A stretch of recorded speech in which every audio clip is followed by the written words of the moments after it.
History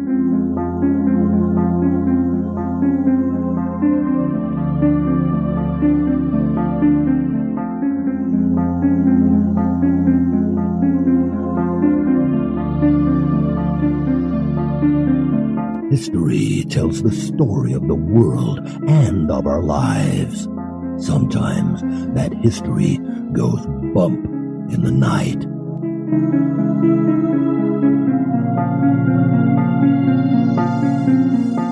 Broadcasting from the center of oddity and the supernatural in Central Florida, it's the History Goes Bump podcast. Hello, you spooktacular people. Welcome to History Goes Bump Redux. I am your host, Diane. And this is Kelly. Kelly, on this episode, we're heading over to Dublin, and we're going to be featuring Kilmainham Gaol, which we did, I think, back in 2015. Looking forward to it. We love investigating jails, so always a hot topic around here. And this has a lot of Irish history connected to it. Are you ready to go back? I'm ready.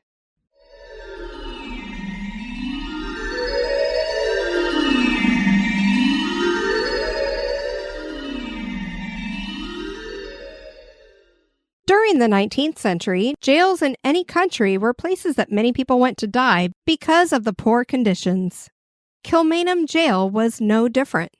The history of Kilmainham Gaol spans over 2 centuries and holds a place in the annals of Ireland's fight for independence.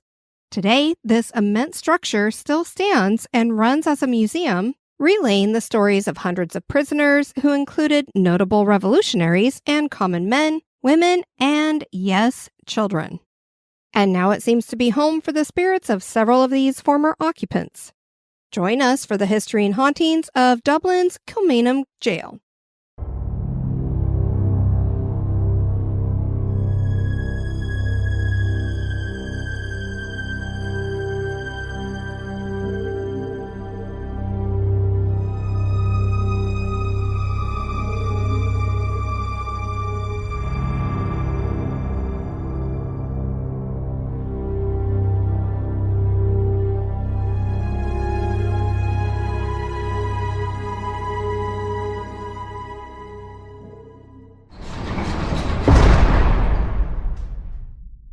Dublin has been a principal city for Ireland for over 1,000 years.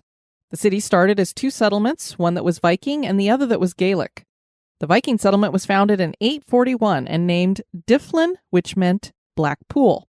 This translates to Duinlin in Irish, and this is where the English name Dublin comes from. Further up the river was the Gaelic settlement named Bulla Aha Cliath, meaning Fort of Hurdles. The Gaelic name is still used as the Irish name for the city.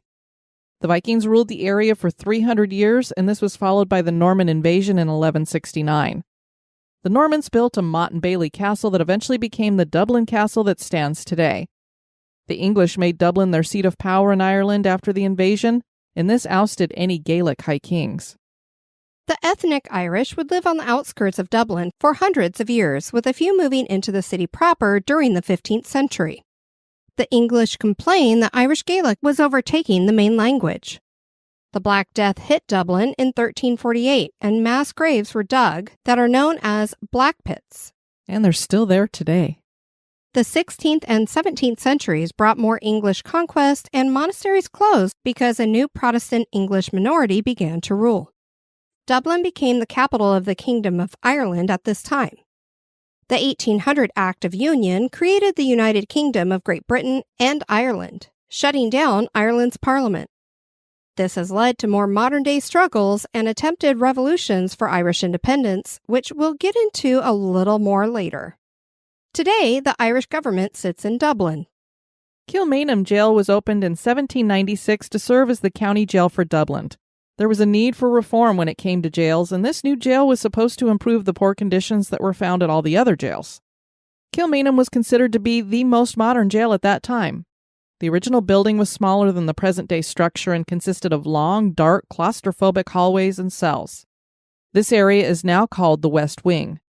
The East Wing was added and opened in 1864 with a Victorian design that was much more open and rose to 3 stories with catwalks circling it.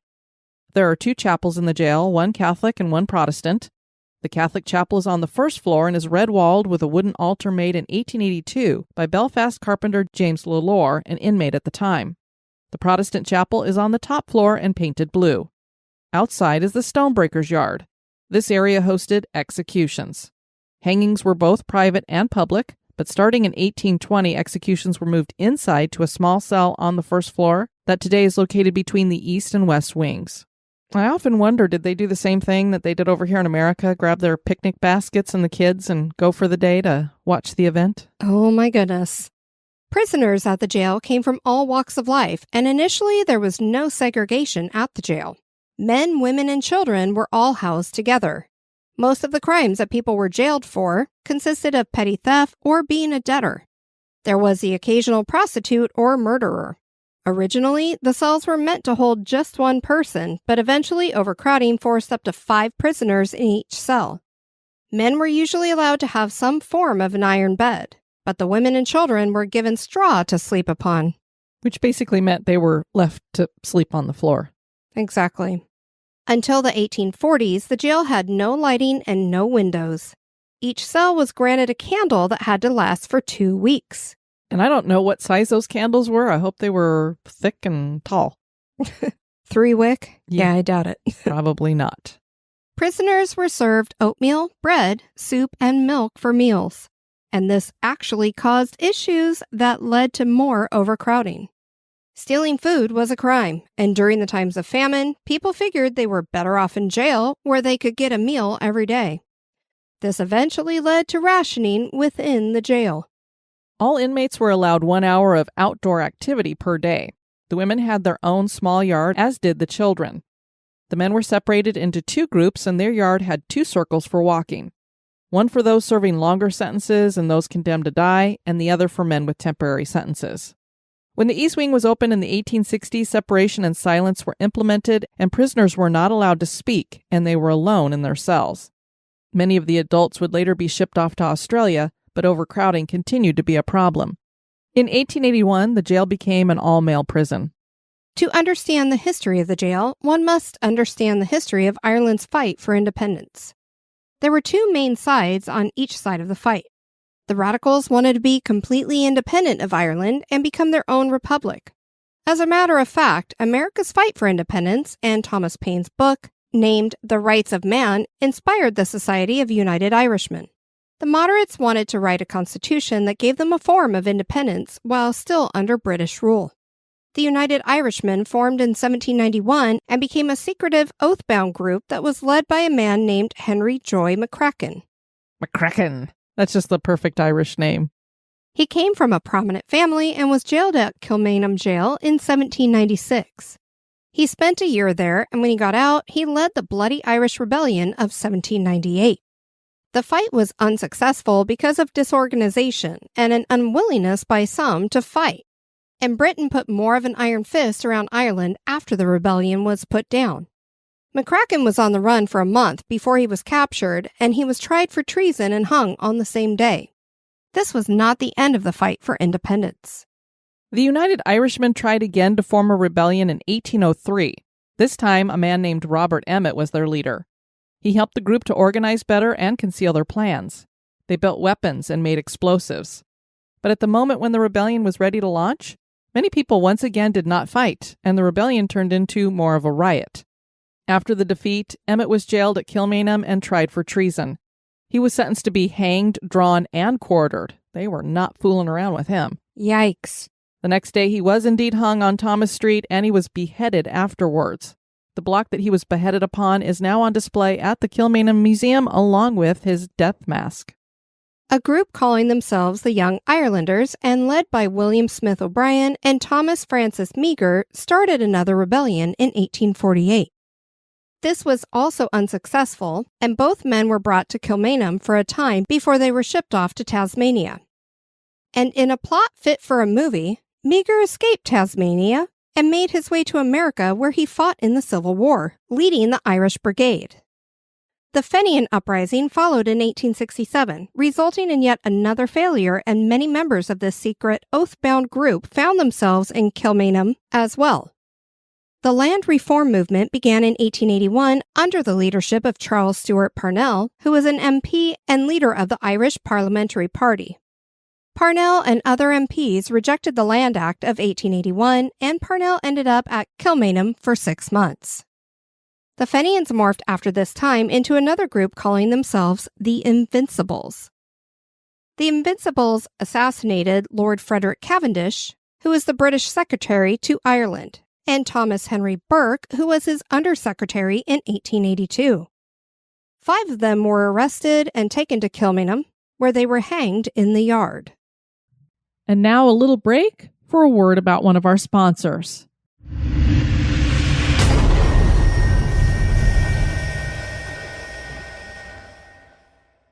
The prison closed in 1910 but was reopened after the 1916 Easter Rising. The Easter Rising changed the political landscape in Ireland. Two groups had been formed earlier calling themselves the Irish Citizen Army and the Irish Volunteers.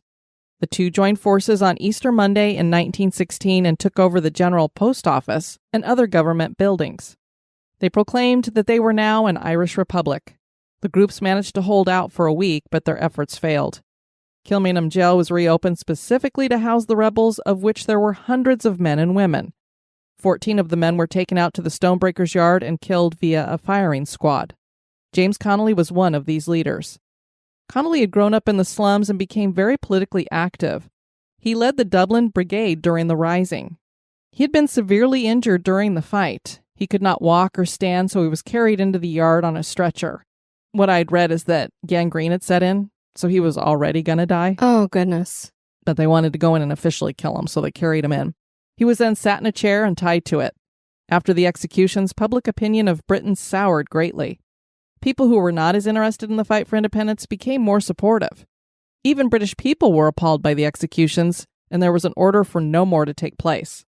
The Irish Free State formed in 1921 in the aftermath of the Easter Rising.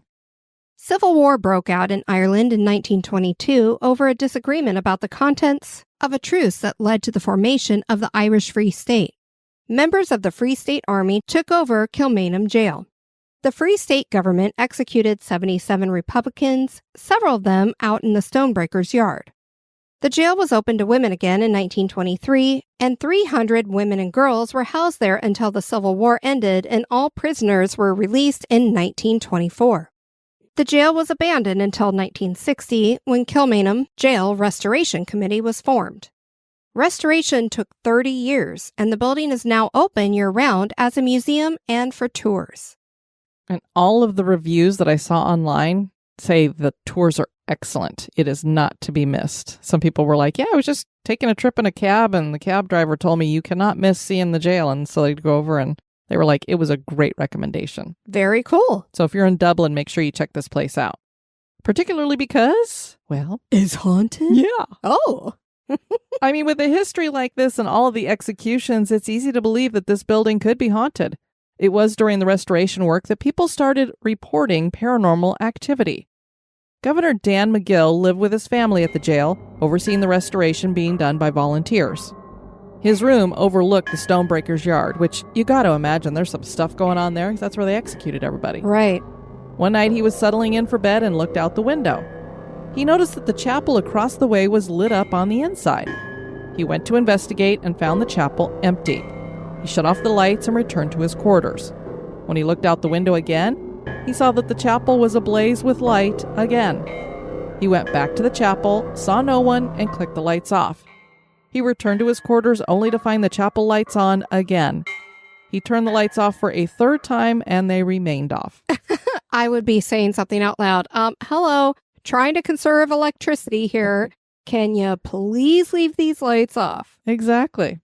I guess the third time was the charm. Clearly.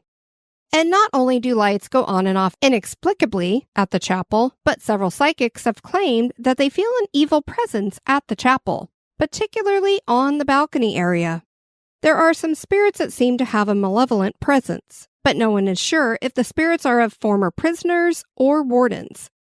As a matter of fact, a former caretaker once wrote, "I never felt afraid in the cells. The feelings there and the ghosts of former prisoners never worried me. The guards, however, Now, that was a different story altogether. Jail cells clang shut on their own, and disembodied footsteps are heard. Cold spots are felt as well, like in this account by a man named Chris. At the bottom of the staircase, as seen in the movie The Italian Job, is a lower level. On a visit to this jail, I went down to that lower level. There is, if I remember right, 3 cells or rooms which you can walk around. All rooms are the same, but on entering the middle room, I felt an icy shiver down my back, and the hairs on my arms stood up. I felt that there was a presence in that room. The dungeon area of the jail was being repainted. A sudden gust of wind uprooted the man who was painting and blew him into a wall. Kelly? That's already bad enough. Just a little gust? I mean... It had to be a full-on gust, but get a load of this. The wind was so intense that he was pushed up against the wall for several minutes. That wasn't no wind. It's weird. It's like, if that is something paranormal, you have to think that the feeling of the wind is just that it was the spirit running, and then it's got to be a big spirit that picked him up, because it says it uprooted him. And held him there. And pushed him up against the wall and held him there. But I would love to talk to him and say, did it feel like something was pushing you physically, or was it just this wind? I don't know if it would have a different feeling to it. Yeah, very bizarre. Needless to say, he never returned to work. I'm not surprised. That might do it for me, too. I don't know. Another worker heard footsteps approaching him. He figured another worker was coming towards him, but he saw no one. He heard the footsteps go past him and felt as though a presence passed him as well. Another person told a story about his father working at Kilmainham in the 1960s, and that he heard footsteps reminding him of a soldier brigade in one of the corridors. He ran across the street to the local pub to tell his coworkers, who had already quit for the day, what had happened. They laughed and bought him a whiskey, but he remained shaken. I'm not surprised. Hey, dude, you need a drink. Full-bodied apparitions that are seen during the day have been mistaken as actors. Visitors claim that they get the feeling of being watched. It feels as though the eyes of hundreds of prisoners are peering out from the cells. Weird feelings and cold drafts can be explained by the fact that this is a creepy cold jail built of limestone. But as for some of these other experiences, who knows? Children do not seem to like to go into the jail. Groups of children will arrive to go on tour but refuse to enter. Do they feel something that adults cannot? This would be the perfect location to do paranormal investigations, but I didn't see any that were offered there. There are a lot of tours, but nothing that's paranormal or tours for ghost stories. There are a lot of ghost tours in Dublin that will take you by the jail and tell you about the ghosts, but... That's disappointing that they don't have something specifically for that. Yeah, because I would imagine there'd be so much more evidence that they would have. It's just these same few stories that are told on all the websites out there because that's all you got. But I could imagine if they would let groups go in there and investigate, or some of these TV shows, you'd get a lot more stuff going on, because the feelings that must be in this place, not only because you had the overcrowding, a lot of people were thrown into this jail for nothing major. You know, a kid steals a crust of bread and he goes to jail. You are in debt. How many people are in debt today? Back then, they threw you in jail for that. Right.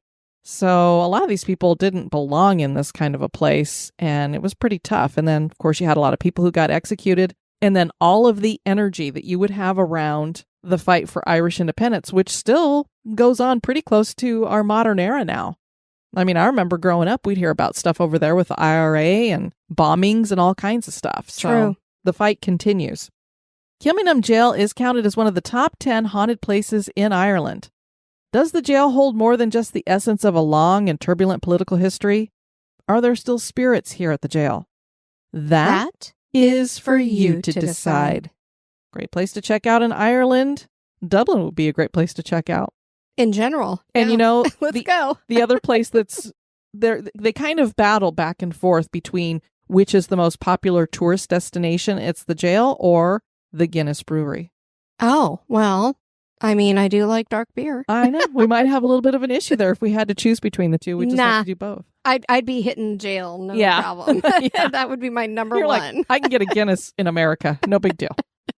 We want to thank you guys for joining us on this Redux. I've been your host, Diane. And this has been Kelly. You take care now. Bye-bye. Bye-bye.